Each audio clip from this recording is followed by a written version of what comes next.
darkest moments in TV history. That might actually be fire. From Nick Crowley.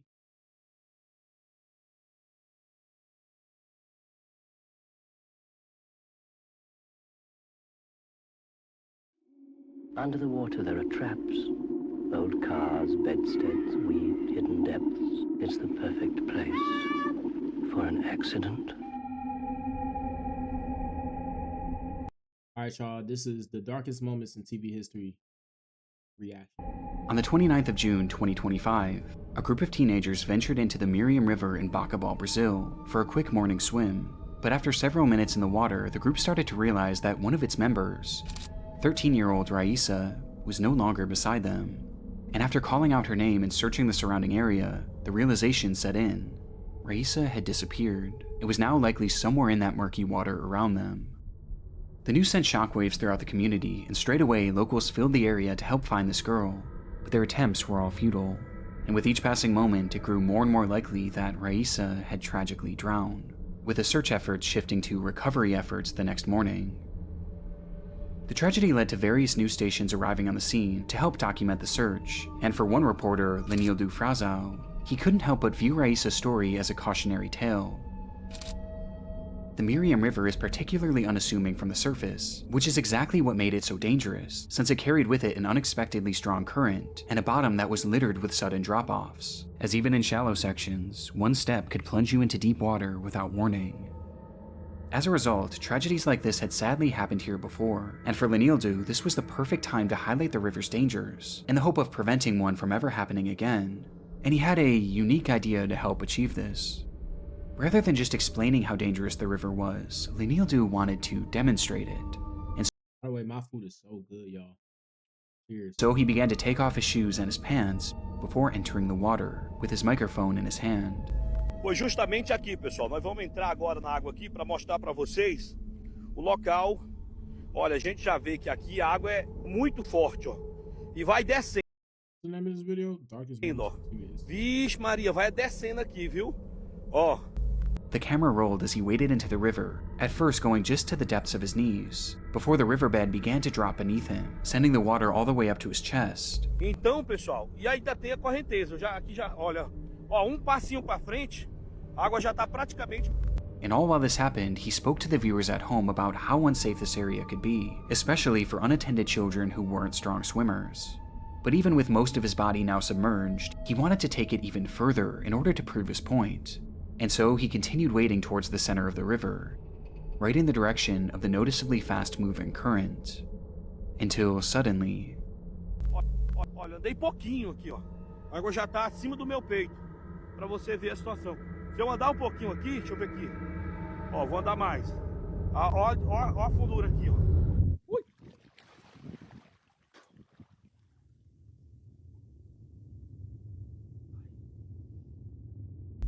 Lenildo physically recoiled and let out a loud yell. He stood there for a moment, anxiously glaring into the water, before telling his crew, "I think there's something down here underwater." Whatever he had touched in those Know exactly what they about to say. That's so crazy. murky depths didn't seem natural, with Lenildo describing it as being soft. And quickly, he made his way back to the shore, where he further explained why he was so shaken by the ordeal, admitting that what he stepped on felt like an arm. This is the exact moment that many believe Raisa was found, as just moments later, several locals would retrace Lenildo's steps and discover the 13-year-old's body in the same exact location. Raisa had died from an accidental drowning, as she wasn't a strong swimmer, and had likely fallen into the deep water where she was held down by the current, the exact conditions that Lenildo had been warning the viewers about, when he unknowingly stepped on her corpse, with the entire ordeal culminating into what can only be described as one of the darkest moments in television history. How far and what lengths have you gone to find these plants?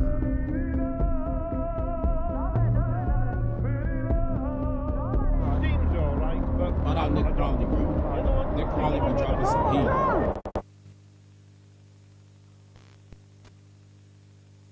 Individually, they're just like you and me. but together they are a source of endless fascination. And we'll conduct a rigorous scientific experiment into twin telepathy. Take care out on the street. Use your head and then your feet. It was a peculiar sight. As traffic flowed through one of the UK's busiest roadways, the M6, CCTV cameras captured two women walking down the narrow median, with a vehicle speeding past them on either side. These women were Sabina and Ursula Eriksson, 40-year-old identical twin sisters who grew up in Sweden, with Ursula eventually moving to the US and Sabina to Ireland. Just one day before this footage was taken, on May 16, 2008, Ursula had made the long flight to visit Sabina at her home in Dublin. But things got off to a troubling start when Sabina got into a verbal altercation with her husband and the father of her two kids, prompting both sisters to leave the house in the middle of the night without telling anyone. The next morning, the sisters emerged in the city of Liverpool, where they visited a police station and reported that Sabina's kids were in danger and were unsafe in her husband's care. Law enforcement briefly looked into the matter, but ultimately they didn't seem all too concerned with the children's well-being, and rather they seemed more troubled by the women themselves. Their behavior was just somewhat off, so much so that shortly after leaving the station, they were kicked off a public bus for exhibiting erratic behavior, which some passengers found threatening. And after the altercation, this erratic behavior continued, as for unknown reasons, the pair began walking towards the M6, and then eventually right onto it, where we see them now. It defied any sort of logic, and put them in an extremely dangerous position, a position where one wrong move could lead to a horrific accident. And sure enough, that's exactly what would happen, though it was anything but accidental. Without warning, both women turned and then ran directly into the road, and for Sabina, directly into a car traveling in the fast lane. Immediately, local police were inundated with urgent calls about the ordeal, leading to a group of officers being dispatched to the scene, and coincidentally, the same group just so happened to have a camera crew following them as part of the show Motorway Cops. The show follows traffic officers as they handle their many daily encounters, ranging from mundane traffic infractions all the way to devastating tragedies, and this segment seemed destined for the latter. Lane 3 is obviously the fastest lane of the motorway. Anyone being hit, you're expecting serious injury, if not life-threatening. Despite the officers fearing the worst, however, when they arrived on the scene, they were met with a surprising sight. Standing there before them was Ursula and Sabina, who despite being struck by a car at high speeds, appeared completely unharmed. In fact, both sisters were entirely calm, as they were shown casually speaking amongst themselves as if nothing ever happened. It was a miracle, and as the officers began trying to piece together the cause of this whole ordeal, everyone at the scene began to breathe a collective sigh of relief. There was no way that any of them could have known that their roles had just been cast in one of the most disturbing television scenes of all time. Right, what we've got is they were in the central res. They were trying to cross the Bravo, so as we approached, they hadn't seen us, mother. The red one's got knocked down by the red car over there. I've got an ambulance en route for her. Right. She seems all right, but I'm not a doctor. She has been knocked down. Is she the one that speaks English? Is they about to push the officer? Or the other one? Yes. Right. The other one, she's the... Without a single word being spoken, Ursula dashed into the middle of oncoming traffic and directly into the path of a massive truck traveling at over 60 miles per hour.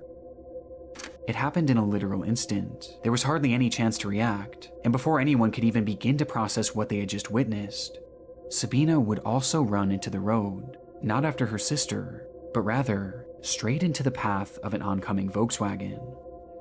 The other one, she's gonna run into... Oh no! Mike Alpha, we need ambulance, senior officers to the scene, we've got 2 possible fatals. Within just seconds, this completely calm That is so crazy, bro. scene had turned to utter chaos, and both women were now lying on the pavement. Miraculously, they both were still alive. Sabina was stable but knocked unconscious, while Ursula was in rough shape. Her legs had been pulverized by the truck, with paramedics describing them as looking as if they had exploded. And while she lay there on the pavement, she was wide awake and experiencing everything. Within seconds of receiving medical attention, Ursula began to cry out. But strangely, it wasn't in pain. Rather, she was yelling at the paramedics, cursing, and even attacking them for trying to help her. Calm down. Fucking asshole. Calm down. Jesus. Mine's very aggressive, spitting at me. Shouting things like, "I recognize you. I know you're not real." Come on, you've hit your head. Calm down. We are the police. We are the police. It was clear They gotta be under some type of drugs or something, bruh. Like, they have to be. that she was suffering from some sort of delusion. But while officers had their hands full trying to subdue her, things were about to get even more hectic as Sabina started to regain consciousness. Whoa, whoa, whoa, whoa, whoa, whoa, whoa, whoa, whoa, whoa. She had been brutally struck by a car, as evidenced by the damage to the vehicle itself. But like Ursula, she also appeared almost entirely unfazed, as she stood up and began to scream to her sister, "They're going to steal your organs." One of the officers tried to hold her back, but Sabina resisted. Stay still. Why do you feel me? Oscar Tango 33. Eventually shoving the woman to the ground, before once again taking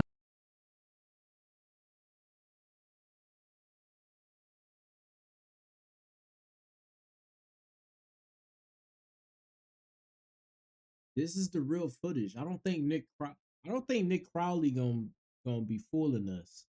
Nick Crowley always be hitting with the heat, so I know this is real footage. It has to be. But like, this is what I'm thinking. They got to be under some type of drugs where you don't feel nothing physical, like no pain. And another thing too is that when you are in like certain situations like this, your body can go into a fight or flight mode where like pretty much pain isn't like not sensible to you. Like your adrenaline is like at its peak. When your adrenaline is at its peak, you don't feel much pain or don't take time to like recognize what's going on in off into oncoming traffic. No! It's actually a good way how our bodies and ancestors like probably stayed alive back like when times got crazy and you needed to survive and and yeah, that's how our bodies stay alive, is that adrenaline mode. Once that adrenaline kick in, you don't feel nothing. Tell me. Stay! Stay there. Calm down, calm down, calm down. Thankfully, this time the cars managed to avoid her, but it would take 6 officers to finally restrain her, and even with that many people, it was still a struggle. They need to just put her in cuffs, bruh. She tripping. As her strength was unlike anything that they had seen in a woman her size. And with Sabina now subdued, the chaos was finally over. In the following moments, Ursula was airlifted to a local hospital where she underwent an extensive, yet successful emergency surgery, while Sabina was shockingly found to have no injuries, which allowed her to be discharged into police custody after just 5 hours, where she was promptly arrested and sentenced to 1 day in prison for assaulting an officer, as well as trespassing on the motorway. And with both women now safe, one question burned at the forefront of everyone's minds. Why had the Erickson twins done this? Well, the immediate theory was that this was all the result of drug use. But surprisingly, when given toxicology tests, no drugs or alcohol would be found in either of their systems. They did this without being under any sort of influence. They were completely sober. Bro, what? This is the representation of why you don't hang with certain friends. Because I bet one of the girls is a good girl, probably. Like, one of the girls probably would have never done this if the other one didn't talk them into doing this stupid stuff. Like, this is why you need to watch who you be around. Like, seriously. I bet this girl, there's no way they woke up and said to themselves, yeah, I'm going to go step in front of a car. And then on top of that, they're going to say to themselves, like, what? I don't know. Some of it just don't be making sense to me. I don't get it. They were entirely sober during this ordeal, which left only one plausible theory, that this was all the result of some sort of mental breakdown, with both women somehow experiencing its effects at the same time. Today, this case is used as one of the most glaring examples of a psychological disorder known as folie à deux, in which one person suffering from delusions transmits said delusions onto a different person, leading to both people. I caught it. I literally caught it. This is why you need to watch who you be around. Because when you are around people who just aren't in the right sense of head, they gonna lead you down the path that you don't need to be down. experiencing the same misconstrued version of reality. On top of that, even if it seemed like it, that a person may be all right, you got people out here who literally just like, nah. And while this is only a theory, it's clear that regardless of the how or why, these women were extremely mentally unwell during this event. In fact, during the TV program, an officer even mentioned that this could be a 136. Yeah. Is she under arrest, baby? Well, 136 if she is. Which is a code that allows law enforcement to hold people on account of their mental health to assure that they're safe to return to the public. But shockingly, not only did this never happen, but Sabina was released without ever being given a mental health assessment. In fact, she was never so much as looked over by a mental health professional, and was instead released the very next day after the incident. They tweaking. That lady need to be in a rehab or something, or need to go talk to a therapist, or better yet, they need to just figure out what is going on. Where is their parents? Like, seriously. On top of this, when she was released, she was given no information about Ursula's whereabouts or her condition, or even resources to help find her way home, leaving Sabina still mentally unwell and now stranded in an unfamiliar city, not knowing what happened to her sister. And sadly, her delusions were far from over.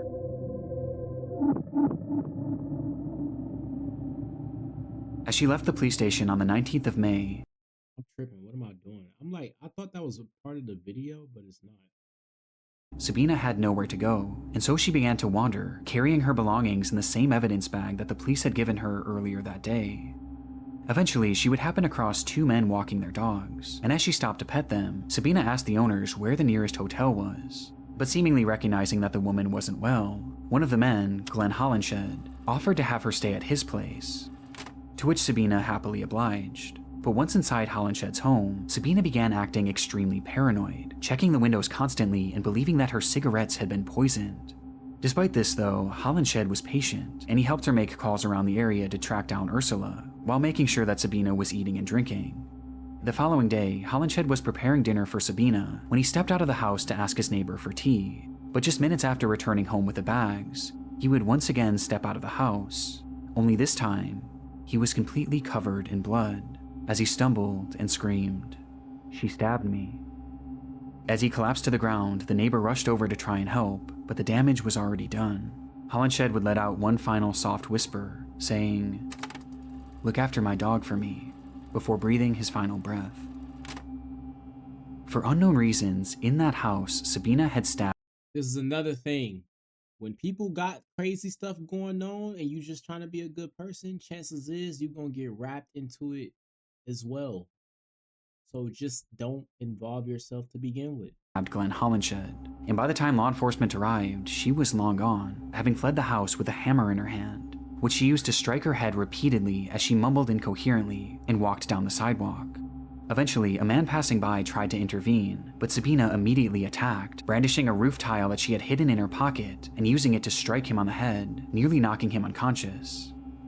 It would take several minutes for police to finally catch up with her, but just like the day prior, she took off, leading to a chase that ended with Sabina being surrounded on a 40-foot tall bridge that passed over a highway, and recognizing that there was nowhere left for her to go, she jumped. Somehow, Sabina would cheat death once again, and despite suffering 2 broken ankles and a skull fracture, she was alive. And after a lengthy recovery, she was put on trial for the murder of Glenn Hollinshed, where she would never give a single comment as to why she did what she did, leaving her motive a total mystery to this day. Though it seems clear that it was at least partially a result of her delusions, with the defense pointing to Folie à Deux as a potential explanation. And in the end, it was deemed that Sabina was not mentally fit to make decisions at the time of the slaying, and ultimately, she was given a prison sentence of just 5 years. This is truly one of the most disturbing TV cases of all time, and for as shocking as it is on its own, what I find most chilling is the fact that these officers mentioned holding her for a psychiatric evaluation, which ultimately never happened. Is she under arrest, baby? Well, 136 if she is. It was a massive oversight. In fact, it was so glaring that the police department allegedly contacted the show and asked them to remove this entire section. As if they had just followed through with that code 136, Sabina would have been held for longer than just one night, which meant that she not only may have been given the help she needed, the person's life would have been saved. But she also never would have had the chance to meet Glenn Hollinshed that fateful day. Since her release from prison in 2011, Sabina promptly disappeared from the public eye, and neither she nor Ursula has ever been heard from again, meaning we have no idea whatever happened to the Erickson twins. That's so crazy. They just simply tend to be making the same decisions at the same times. They're thinking in the same way.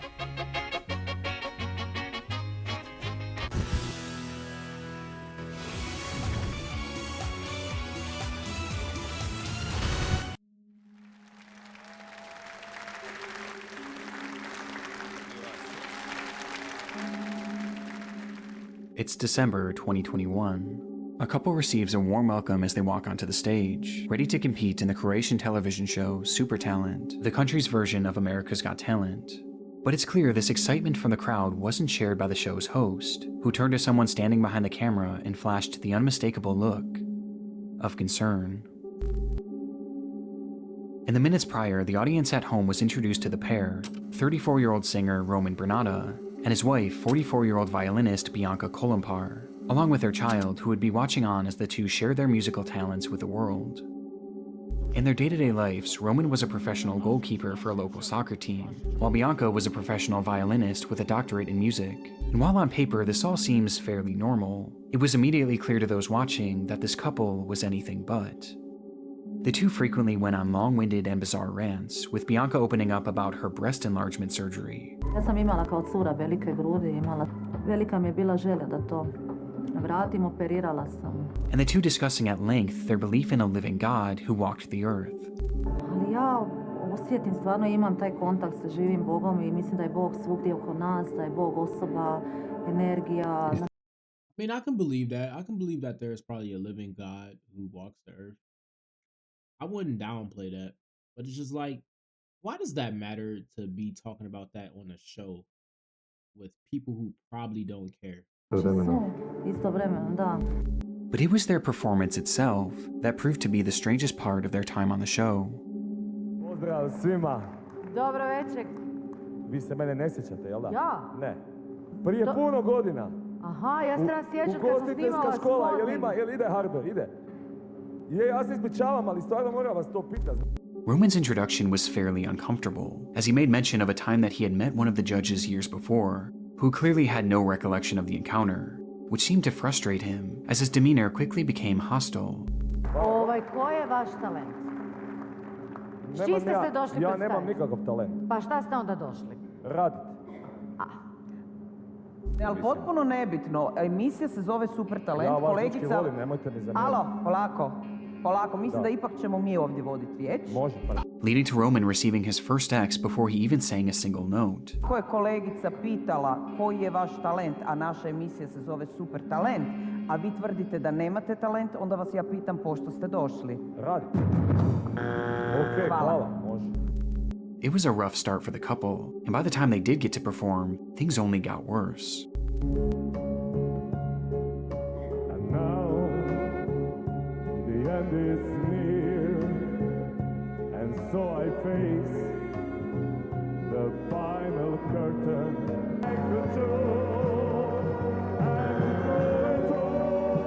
Šta da radim? Ludilo. Admittedly, the couple didn't sound awful, but it was clear the judges were frustrated by Roman's demeanor, prompting all four of them to hit their X, signaling the end of the couple's performance. Or at least they thought.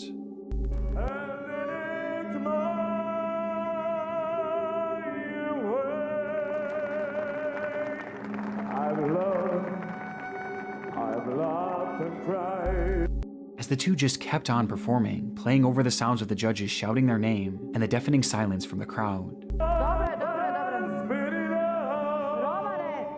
With the two going until a producer finally had to step in from behind the camera and officially cut them off. But even then, the couple continued their antics, this time by protesting the judge's decision, with Bianca even threatening to go to the newspaper and expose their behavior to the press, all while Roman stood angrily to the side, glaring at the panel before him. And with that, Roman and Bianca's time on Super Talent was over, and they not only walked away without receiving the grand prize, but they also left with shattered reputations, as this segment became notorious among fans of Super Talent, with the couple being considered one of the most unusual acts to ever feature on the show. But despite its virality, this performance isn't what Roman is most widely remembered for today.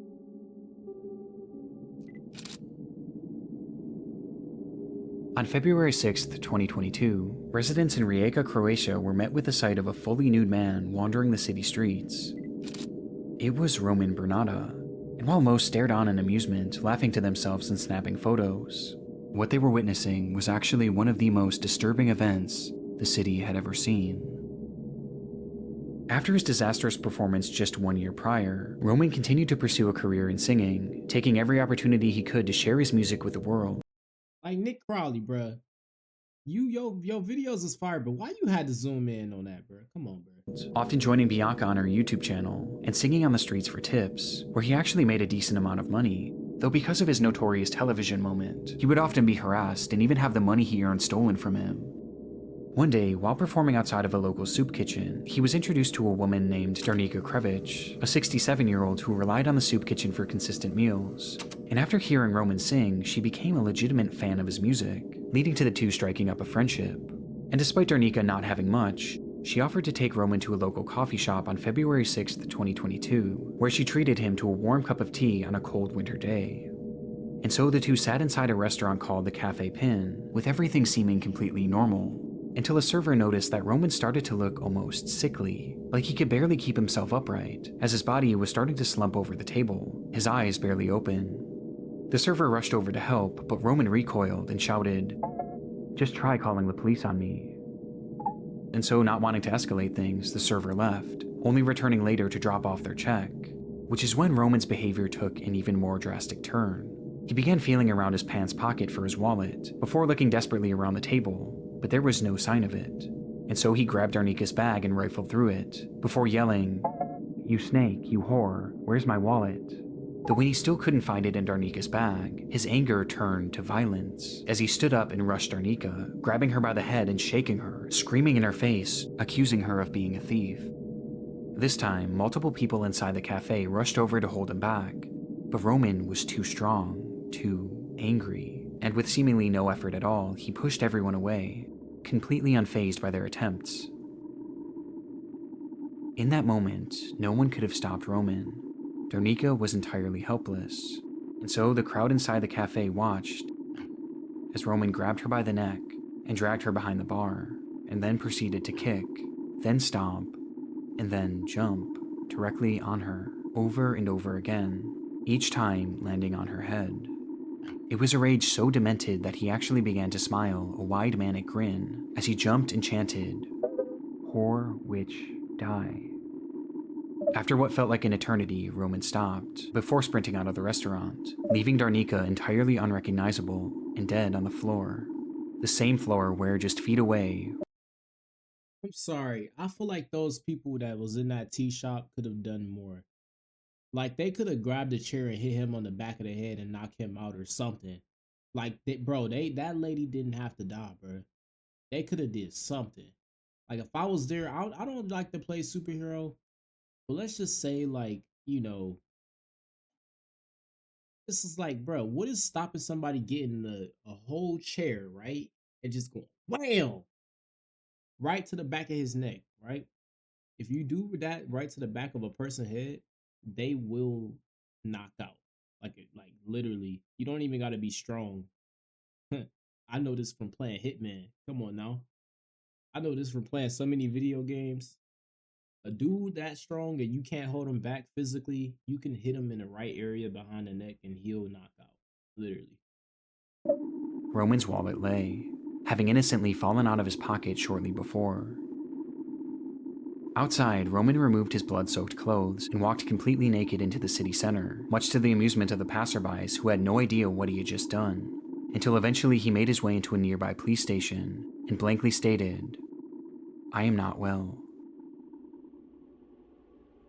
This sentiment was true in so many regards. Roman hadn't been well for quite a long time. Since a young age, it's believed he had dealt with undiagnosed schizophrenia that had led to uncontrollable anger issues, before developing an alcohol and substance abuse problem that only exacerbated his symptoms. And by the time he was an adult, Roman became so delusional that he believed he was a disciple sent from God to touch the world with his music, something that he eventually convinced Bianca of as well. So in their Super Talent episode, when Bianca mentioned their love for a living God that walked the earth, she was likely referencing Roman. Ali ja osjetim, stvarno imam taj kontakt sa živim Bogom I mislim da je Bog svugdje oko nas, da je Bog osoba, energija, znači sve. Istovremeno, da. Roman was severely unwell, and no one in his life was keeping him in check. In fact, those closest with him were only feeding his delusions, with all of his issues coming to a head on the day of the incident. And when he realized his wallet was gone, Roman rushed to assume that Darnika was the one who robbed him, perhaps as a result of having his money stolen frequently on the streets. But the sad reality was, in a sea of people trying to exploit and mock Roman, Darnika was one of the few who actually truly cared about him and legitimately believed in his talents. And yet, he killed her in one of the most evil ways imaginable, all over a simple misunderstanding that was entirely his fault. In the end, Roman Bernardo was deemed unfit to stand trial and was never sentenced to serve any jail time, instead being given a 40-year sentence in a mental health facility, where he's since been described as a model patient, with his good behavior awarding him the opportunity to leave the facility for days at a time for therapeutic purposes. That man need to be in jail. There is no way. That man played crazy because of what he did. That man need to go to jail. Nature is king here. Man can only watch and be humble. There's nothing out there. It's your imagination.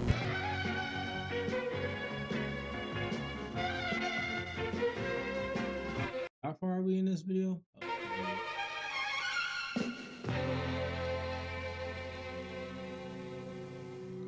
It was the start of yet another adventure for the crew of the television show Gardener's World.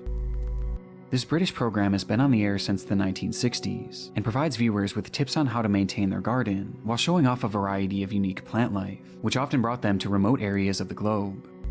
This particular episode was filmed on February 5th, 2020 in the Drakensberg mountain range of Lesotho, Africa, with the host, Nick Bailey, making the long journey to track down one specific flower. One species which grows wild all over the country and has been a real favourite with British gardeners for generations is the gladiolus. This delicate flower would have been familiar with many of the show's viewers, as it was quite popular in the UK, but in this region, there existed a unique species that had only been seen a handful of times in the last century, since it only grew in one particular valley in this one particular mountain range. Its scientific name is the Gladiolus microcarpus, and there were two people who knew it better than anyone else. Rod and Rachel Saunders were well-renowned botanists who studied the world of South African flowers in depth, with their favorite being the gladioli, as they would spend days and even months on end roaming areas just like this to learn everything they could about them, making them the perfect duo to help with the show. Why gladioli? There's so many different plant species in South Africa you could have picked. I think they're beauty. Some of them are so exquisitely beautiful, you actually just want to sit down and cry when you see them. But even with their vast knowledge of this region, there was always an element of danger when traversing it. Its climate is often volatile, and conditions are known to turn on a dime, making safely navigating this area extremely difficult to downright impossible. This was apparent even on the day of filming, as a dense fog had rolled in, and given the steep and rocky landscape, one wrong step could spell disaster. This didn't stop the crew from carrying onward though, as Rod and Rachel were relentless in their pursuit. They would do anything to find these flowers, and sure enough, the segment ended as they did exactly that.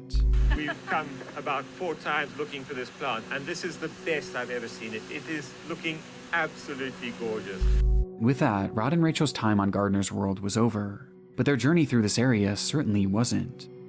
As the cameras cut, the crew made their way back to their makeshift base camp miles away, where they said their goodbyes, with Nick Bailey capturing a photo with a beloved couple and sharing it onto Twitter before parting ways, leaving the couple behind. As rather than returning to their home in Cape Town, this was actually just the start of what would be a multi-month expedition into this region, with the Nogoi Forest Reserve being their final destination.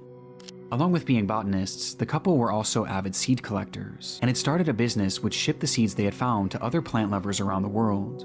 And while here, they made it their mission to find some of these ultra-rare gladioli seeds, and sure enough, on February 8th, 2020, Rod and Rachel sent a text to one of their employees at the seed mailing business, which contained a photo of the exact flower they were looking for. But despite this text seeming like a sign of more good things to come, the reality was far more bleak, as this text would ultimately be the last the couple would ever send.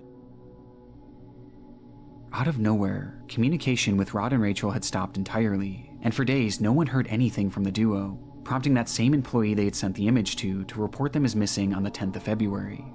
It was a devastating turn of events, but one that was always a possibility. Poor weather, a wrong turn, an injury, anything could have derailed their expedition, as again, this area was notoriously dangerous, with it seeming all but certain that they had fallen victim to the unpredictable fury of Mother Nature, though this belief would quickly shift, thanks to the discovery of the couple's car. It was found by authorities abandoned by the edge of the Tugela River, and had been emptied of virtually everything inside. However, there was something left behind. As in the trunk, authorities would find a massive pool of blood that belonged to Rachel. Just days after filming, Rod and Rachel were making their way towards the Nagoy Forest Reserve, growing more and more excited by the discoveries they were making, oblivious to the fact that in the woods around them, they were being watched, hunted even, and not by an animal, but rather by a man. His name was Saifundin Aslam Delvicio, a local of the area that the couple was traversing, and on February 9th, he allegedly sent a text to his wife, Bibi Patel, telling her that he had found a good target, and that he was now in pursuit, with said target being Rod and Rachel.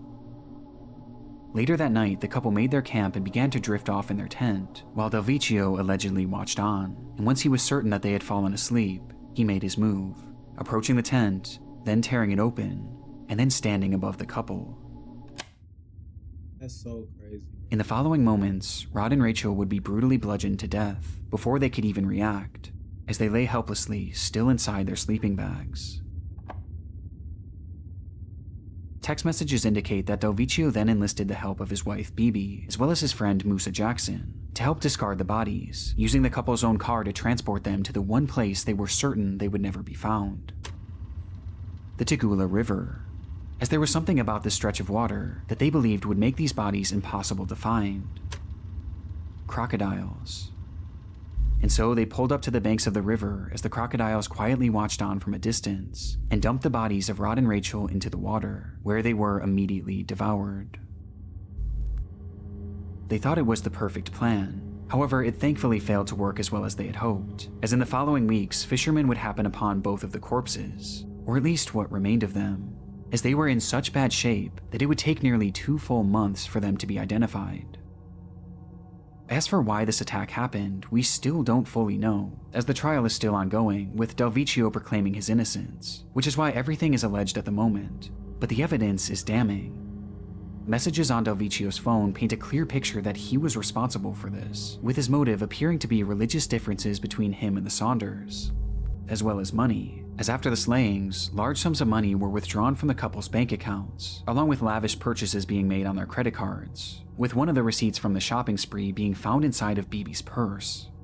The evidence is almost impossible to deny, but while we wait for justice to be served, it's important to refocus on those who won't be here to see it happen.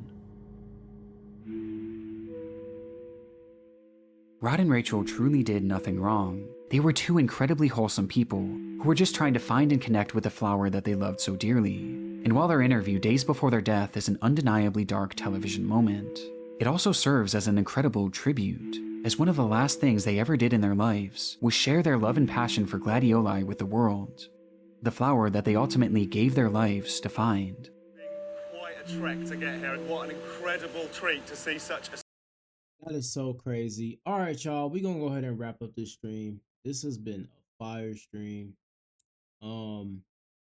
Yeah, honestly, like, you feel me. If you're watching this on YouTube, be sure to hit that like button, hit that subscribe button for your boy, as that helps me out. Helps me out as a creator. And yeah, we go live every single day at 12, or not 8, at 8 p.m. to 12 a.m. every single day. So be sure to look out for the stream, stop by, say what's up. You feel me? And yeah, we're gonna go ahead and wrap that stream up. I hope everybody has a good night or a good day, whatever time of day it is for you. Peace out, y'all. Yeah.